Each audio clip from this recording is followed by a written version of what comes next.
our sessions. Today we are going to discuss the remaining questions of Section 5 Taxation of Partnership.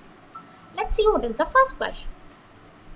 In a sale or exchange of a partner's interest in a partnership, which of the following assets is treated as unrealized receivables? A. Trademarks. B. Franchises. C. Mining property for which exploration expenses were deducted. D. All of these choices. Let's see the answer. The answer is D, all of these choices. Let's see why it is D. So here, trademarks, if a partner's interest includes a partnership's unrealized receivables from the licensing or sale of trademark, the gain from the sale or exchange of the interest would be treated as ordinary income. And similar to trademark, franchise is also if a partner's interest includes a partnership unrealized receivables from licensing or sale of franchises, the gain from the sale or exchange of the interest would be treated as ordinary income. And the other one, which is mining property with exploration expenses, if exploration expenses related to mining property were deducted by the partnership, the resulting unrealized receivables associated with future mining extraction would lead to ordinary income treatment upon the sale or exchange of partners' interest. Let's go to the next question. Fred is a partner in DEF partnership. The adjusted basis of his partnership interest is 38,000, which includes his 30,000 share of partnership liabilities. Fred's share of unrealized receivables in the partnership is 12,000. Fred sold his share of the partnership interest for 45,000 cash. A. Let's see the options. A. 37,000 capital gain. B. 7,000 capital gain. C. 12,000 ordinary gain. 25,000 capital gain. And D. 25,000 ordinary gain. 12,000 capital gain. Let's see the answer. The answer is C. Let's see why it is C. So in this scenario, Fred's share of unrealized receivable in the partnership is 12,000, and he sold his partnership interest for 45,000 cash. So here 45,000, and he's having a liability of 30,000. So he got relief from that liability. So 45,000 plus 30,000 is 75,000 is the amount realized, and his adjusted basis is 38,000. So if we deduct this 38,000 from 75,000 amount realized, the gain will be 37,000. And in this 37,000 gain, 12,000 is related to unrealized receivable. So 12,000 is ordinary income, and remaining 25,000 will be capital gain. So 25,000 is the capital gain, and 12,000 will be ordinary gain. Let's go to the next question. Susan has a 25% interest in the box partnership. The adjusted basis of her interest at the end of the current year is 40,000. She sells her interest in box partnership to Brain for 53,000 cash. The basis and FMV of the partnership's asset, there are no liabilities are listed below. There was no agreement between Susan and Brain for any allocation of the sales price. So let's see. Cash basis is 60,000, FMV is 60,000, unrealized receivables basis is 0, FMV is 32,000, inventory basis is 40, FMV is 80,000, fixed asset basis is 60, FMV is 40,000. What is the amount and character of Susan's gain or loss? Let's see the options. A. 6,500 ordinary income, 6,500 capital gain. B. 18,000 ordinary income, 0 capital gain. C. 18,000 ordinary income, 5,000 capital loss. D. 0 ordinary income, 13,000 capital gain. Let's see the answer. The answer is C. Let's see why it is C. So here FMV is cash received from the sale is 53,000, and his adjusted basis is 40,000. So 13,000 will be his gain. So this 13,000 must be allocated. So here unrealized receivables basis is 0, FMV is 32,000, and inventory basis is 40, FMV is 80,000. So here 32,000 into 25% is 8,000, and inventory appreciation, which is 40,000 into 25% is 10,000. So total ordinary gain is 18,000. 1000, and the remaining thing. So here, if we see fixed assets, basis is 60 and FMV is 40. So 20,000 is the capital loss. 20,000 into his share is 25%. So 20,000 into 25% is 5,000. So out of this, 5,000 is the capital loss, and remaining thing is ordinary gain. 18,000 is ordinary gain and 5,000 is capital loss.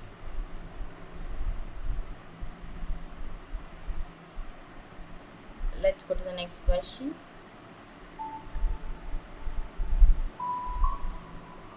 All of the following items are treated as unrealized receivable in a sale of partnership interest except A. Property subject to recapture of depreciation under section 1245 and 1250. B. Franchises, trademark or trade names. C. Property distributed that has FMV in excess of the partner's basis. D. Certain farmland for which expenses for soil and water conservation or land clearing were deducted. Let's see the option answer. The answer is C. Let's see why it is C. So here, property distributed that has FMV in excess of the partner's basis is not treated as unrealized receivable.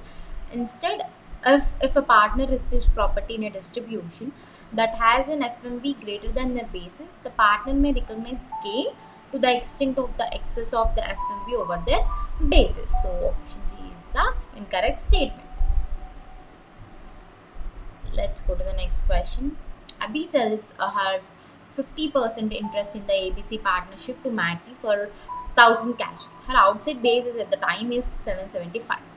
The partnership has inventory and a capital asset with respect to basis of 1200 and 300 and respect to FMV of 1500 and 450. Abby should properly recognize A. Ordinary income of 300 and a capital loss of 75. B. An ordinary gain of 225 since she received cash of at least that amount. C. Capital gain of 225 on the sale of her partnership interest. D. Ordinary income of 150 and a capital gain of $75. Let's see the answer.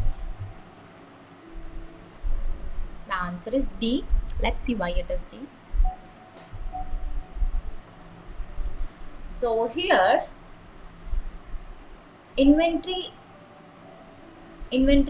adjusted basis is 1200 and FMV is 1500, so difference is $300, and this $300 50% goes to Abby. So ordinary income will be $150, and the remaining thing, which is capital asset, adjusted basis is 300 and FMV is 450.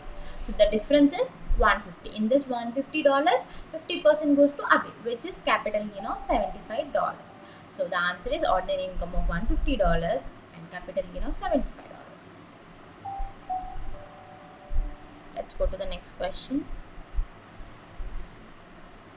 Manvit has a partnership interest with a zero basis. The partnership has inventory valued at 250,000. Manvit's share of the ordinary income to be received from the sale of the inventory would be 10,000. Manvit sells his partnership interest for 30,000. Manvit will report the following gain: A. 20,000 ordinary gain and 10,000 capital gain. B. 30,000 capital gain. C. 10,000 ordinary gain and 20,000 capital gain. D. No gain or loss.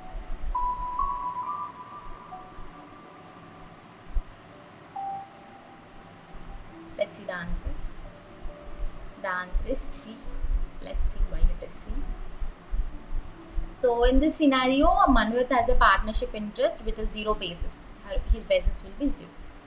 And the partnership inventory is valued at 250,000 and Manvit's share of ordinary income from the sale is 10,000 and he sold his partnership interest for 30,000. So this 10,000 is related to ordinary income because it is related to sale of inventory. So inventory is considered as ordinary gain, and he sold for 30,000, so 10,000 is related to ordinary gain and remaining 20,000 will be capital gain because his basis is 0. Let's go to the next question. A partnership's inventory items include A. Stock in trade of the partnership. B. Property that, if sold or exchanged by the partnership, would not be a capital asset. See, property that, if sold or exchanged by the partnership, would not be Section 1231 property, real or depreciable business property held more than 1 year. D. All of those choices. Let's see the answer. The answer is D. All of those choices. Let's see why it is D. So here, stock in trade of the partnership. This refers to the inventory or goods that a property holds for the purpose of resale or trade. So it includes items that the partnership deal with in its ordinary course of business. And the other option, which is B, capital assets generally include property held for investment purpose such as stock, bond, and real estate. If a partnership sells or exchanges property that wouldn't be considered a capital asset, it might be referring to items that are a part of its normal business operation rather than investment assets. And option C, Section 1231 property refers to real or depreciable business property held for more than 1 year. So, if the partnership sells or exchanges property that wouldn't be classified as Section 1231 property, it could be referring to property that doesn't meet the criteria for favorable tax treatment under the section of the tax code. So, the answer is all of these choices. Let's go to the next question. Archie sells his 50% interest in XYZ partnership to Hal for 5,000 cash. His outside basis in the partnership is 3,500. The partnership has inventory and a capital asset with respect to the basis of 6,000 and 2,000. The respective FMV of the inventory and capital assets are 8,000 and 1,000. Archie should properly recognize A. None of those choices. B. Ordinary income of 1,500, the amount of cash he received. C. Ordinary income of 2,000 and capital loss of 500. D. Capital gain of 1,500 on the sale of his partnership interest. Let's see the answer. The answer is A. None of those choices. Let's see why it is A. So here 5,000 cash for the sale of her 50% interest, and her basis is 3,500. So 1,500 he got as a gain, and this 1,500 1,000 will be his ordinary income and 500 will be this gain. This 1,000 how he got means his inventory basis is 6,000 and FMV is 8,000. So 2,000 is the ordinary gain they got, and this 2,000 50% goes to Archie. So 2,000 into 50% is 1,000. So 1,000 he got as ordinary income, and 500. So here his capital asset basis is 2,000 and FMV is 1,000. So 1,000 is the loss. 1,000 is a loss. So in this 1,000 loss, his share is 50%. So 500 will be his ordinary capital loss. So 1,000 is the ordinary income and 500 will be the capital loss. So here they didn't give the option of ordinary income of 1,000 and capital loss of 500. So the option is A. None of the choices. Let's go to the next question. Bhargav is a limited partner in Marathon Marches partnership. He contributed 40,000 in cash on the formation of the partnership. His current adjusted basis in the partnership is 50,000, which includes his share of partnership liability of 10,000. Bhargav's share of unrealized receivables in the partnership is 12,000. Bhargav sold his partnership interest for 85,000 cash plus the release of his obligation. What is the amount and character of Bhargav's gain? A. Capital gain 23,000, ordinary gain 12,000. B. Capital gain 33,000, ordinary gain 12,000. C. Ordinary gain 45,000, capital gain of 45,000, ordinary gain 0. D. Capital gain 0, ordinary gain 35,000.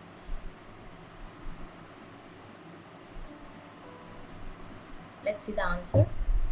The answer is B. Let's see why it is B. So in this case, Bhargav received 85,000 cash and he got relieved from the liability. So 85,000 plus 10,000, 95,000 is the amount realized, and his basis is 50,000. So 45,000 is the recognized gain, and this 45,000 already 12,000 is his share of unrealized receivables. So if we deduct 12,000 from this 45,000, 33,000 will be the capital gain and 12,000 will be ordinary income. So the answer is capital gain 33,000 and ordinary income 12,000. Let's go to the next question. A partner who acquired a part of his partnership in a sale may be able to choose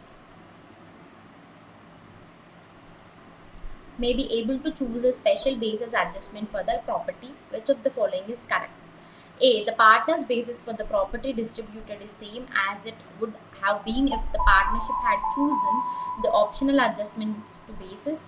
B. All of these choices. C. The partnership may also choose the optional adjustment to basis when the partner acquired the partnership interest. D. The distribution must be made within 1 year after the partner acquired the partnership interest.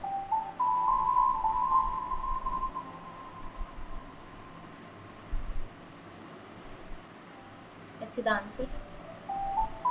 The answer is A. Let's see why it is A. So here, when a partner acquires a part of their partnership interest in a sale, they may be able to choose a special basis adjustments for the property.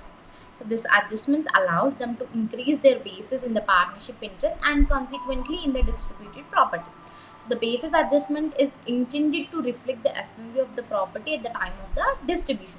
So this option correctly explains that the partner's basis in the distributed property would be the same as if the partnership had chosen the optional adjustments to basis.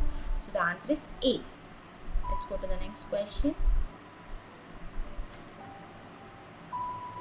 When a partnership dissolves or stops doing business, it is called A. Partnership distribution. B.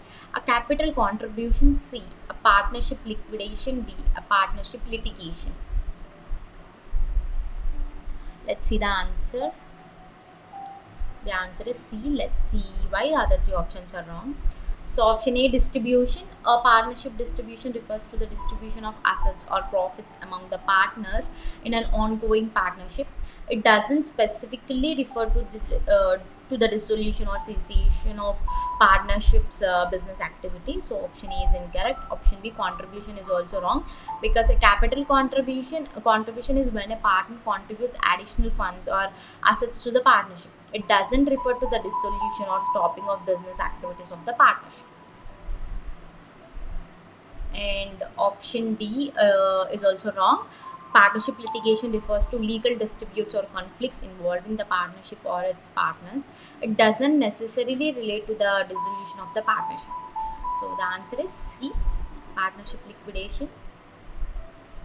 When a partnership dissolves or stops doing business, the process is known as partnership liquidation.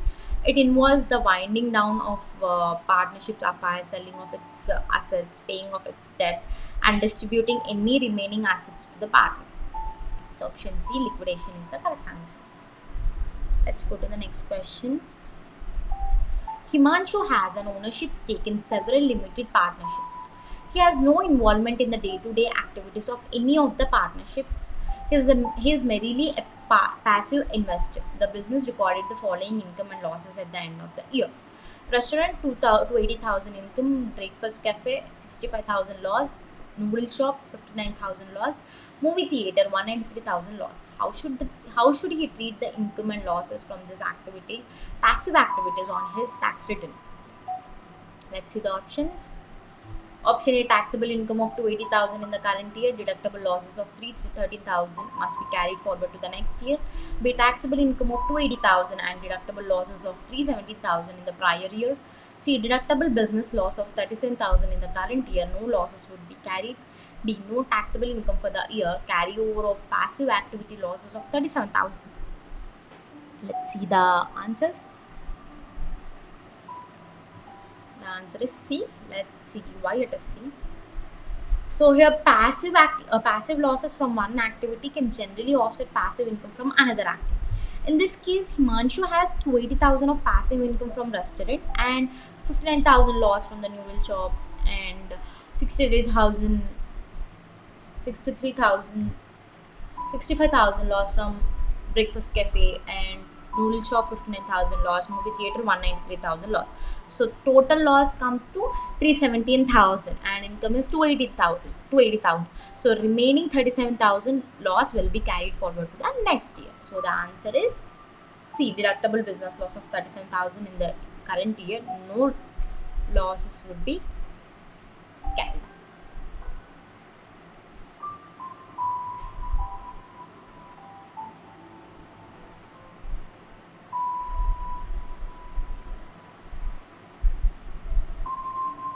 Let's go to the next question. Himanshu acquired a 10% interest in the Pinnacle partnership by contributing construction equipment that has an adjusted basis of 7,500 and an outstanding 10,000 loan balance. Pinnacle partnership assumes liability for the loan. What is the correct treatment of this contribution? A, Himanshu's partnership basis is 0 and she has taxable gain of 1,500. Himanshu's partnership basis is 0 and she has taxable gain of 1,000. Himanshu's partnership basis is 0 and she has no taxable gain. D, Himanshu's partnership basis is 7,500 and she has taxable gain of 2,500.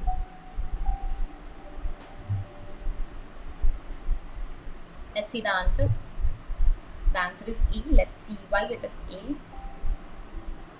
So here Himanshu sold the property for 10,000. So here Himanshu sold the property. His adjusted basis is 7,500 and he's having a outstanding loan of 10,000 and this loan is assumed by the partnership. So Himanshu is having 10% interest, so remaining 90% interest is partnership. So 90% they have acquired, so 90% in 10,000 in 90% of 10,000 is 9,000. So he sold it for 9,000 and his basis is 7,500. So remaining 1,500 will be her capital gain. Let's go to the next question. A partner who sells a partnership interest at a gain has to report all the gain in the year of the sale unless the sale is treated as A, as an opportunity zone conversion, B, as an involuntary conversion, C, as a section 1031 exchange, D, an installment sale.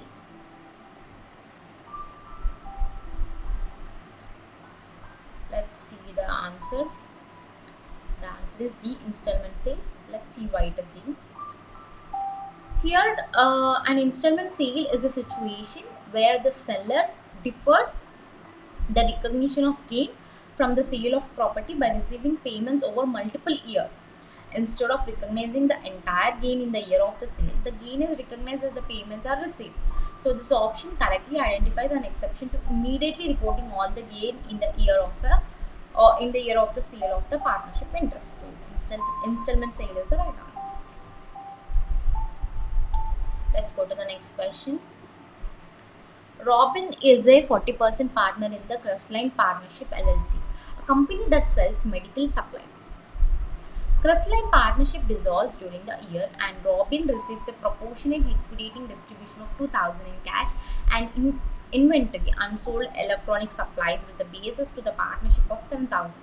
Robin's outside basis in the partnership is 10,000 on the date of the distribution. After this liquidating distribution, Crestline Partnership officially liquidates and the business closes its door. How would this transaction be reported on Robin's individual return? Let's see the options. Robin recognizes the capital loss of 6,000. He should report the loss on Form 8949 and Schedule D. Option B, Robin recognizes a capital loss of 1,000 and an ordinary loss of 97,000. Should report the ordinary loss on Schedule E and the capital loss on Schedule D. C, Robin recognizes a capital loss of 1,000. He should report the loss on Form 8949 and Schedule D. D, Robin recognizes an ordinary loss of 1,000. He should report the loss on Schedule E.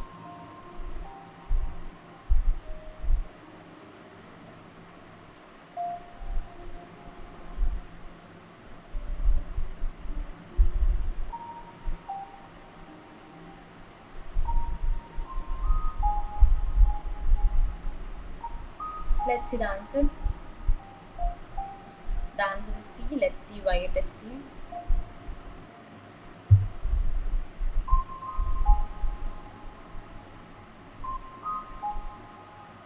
So here in this case,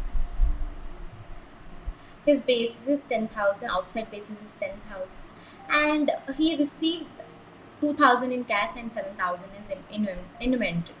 So 9,000 he received in the form of cash and inventory, and his outside basis is 10,000. So difference of 1,000 will be his capital loss, and capital loss must be reported on 89 form 8949 and schedule D. So the answer is D. The answer is C. So let's go to the next question. For purposes of determining a partner's distributive share, a partnership interest purchased by one family member from another family member is considered a non-taxable exchange, B, a gift from the seller, C, an illegal transaction, D, a sale of property. Let's see the answer. The answer is B, a gift from the seller. So let's see why it is B. So here, when a family member sells a partnership interest to another family member, the transaction might be subject to gift tax rules rather than income tax rules. This is because the transaction could be considered a gift for gift tax purposes, especially if the price paid is significantly less than the FMV of the partnership interest. So it is considered as a gift from the seller. Let's go to the next question.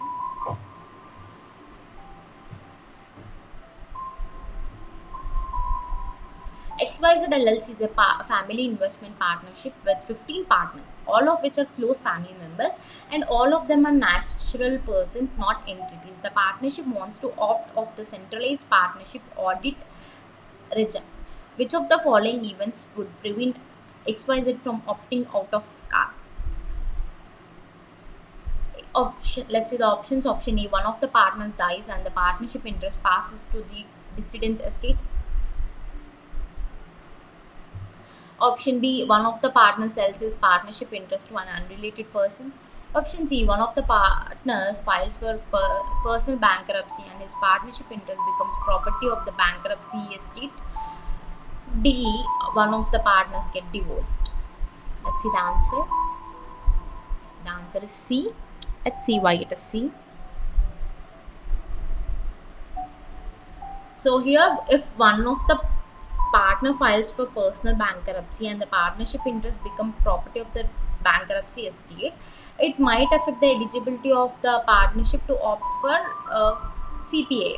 So under certain condition, a bankruptcy estate is not considered an eligible party, which could disqualify the partnership from opting off CPA. So the answer is C. Let's go to the next question.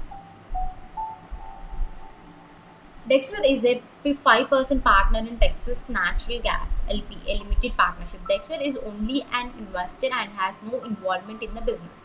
This year, Texas Natural Gas has significant losses. Dexter's share of distributed losses exceed the basis of his partnership interest. Dexter cannot deduct the losses this year because of passive activity loss limits. How long can Dexter carry forward his unused losses? Option A, cannot carry forward his losses. Option B, indefinitely. Option C, 5 years. Option D, 3 years. Let's see the answer. The answer is B, indefinitely. Let's see why it is B. So the tax law generally allows taxpayers to carry forward unused passive activity losses indefinitely until they are fully utilized. So this means that Dexter can carry forward his unused losses from Texas Natural Gas for an indefinite period of time until he has enough passive income in the future to offset the losses.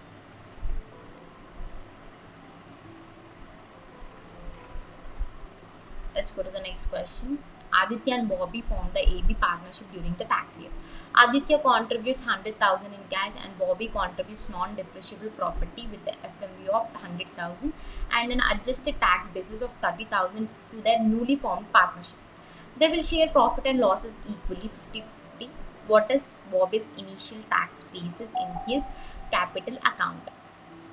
Let's see the options. Option A, Bobby's initial tax basis capital account is 30,000. Option B, Bobby's initial tax basis capital account is 100,000. Option C, Bobby's initial tax basis capital account is 70,000. Option D, Bobby's initial tax basis capital account is 50,000. Let's see the answer. The answer is A. Let's see why it is A. So here Bobby contributed non-depreciable property, which is raw farmland with FMV of 100,000 and adjusted basis of 30,000. So when a partner contributes property to a partnership, the initial tax basis in their capital account is generally determined by the adjusted tax basis of the property contributed. In this case, Bobby's initial tax basis in his capital account is same as the adjusted tax basis of the property contributed, which is 30,000. So this is because the partnership's capital account are initially based on the adjusted tax basis of the contributed property. So the answer is 30,000.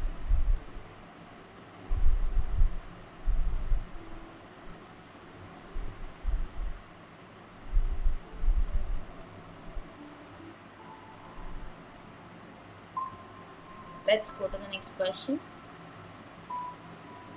Arun owns a 30% interest in a limited partnership that runs a food outlet and a 15% interest in an S corporation that runs a coffee shop. He has no involvement in the day-to-day operation of either business and is merely an investor. In 2022, the food outlet has an ordinary loss of 60,000. The coffee shop business has ordinary income of 90,000. He receives a Schedule K1 from both businesses. How should Arun report these business activities on his individual tax return? Let's see the options. Option A.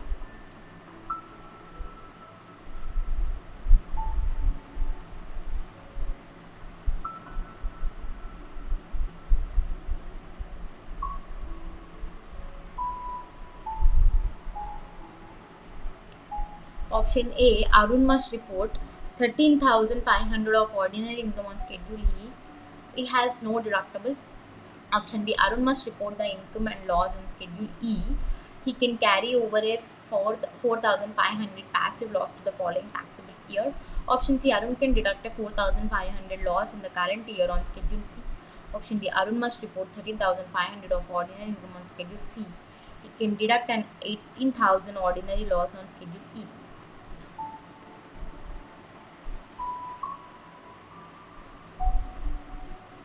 Let's see the answer. The answer is B. Let's see why it is B.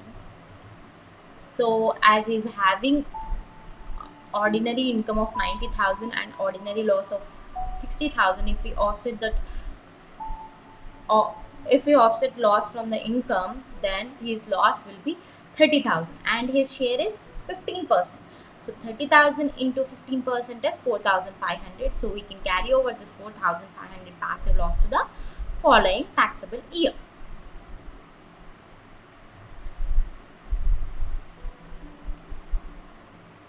Let's go to the next question. The Bipartisan Budget Act created a new centralized partnership audit regime. This new audit regime applies to all the partnership unless the partnership is an eligible partnership and elects out by making a valid election. Which of the following types of partners would prevent a partnership from electing out from the centralized partnership audit regime? Let's see the options. Option A, an estate of deceased partner. Option B, C corporation. Option C, resident alien. Option D, grantor trust. Let's see the answer.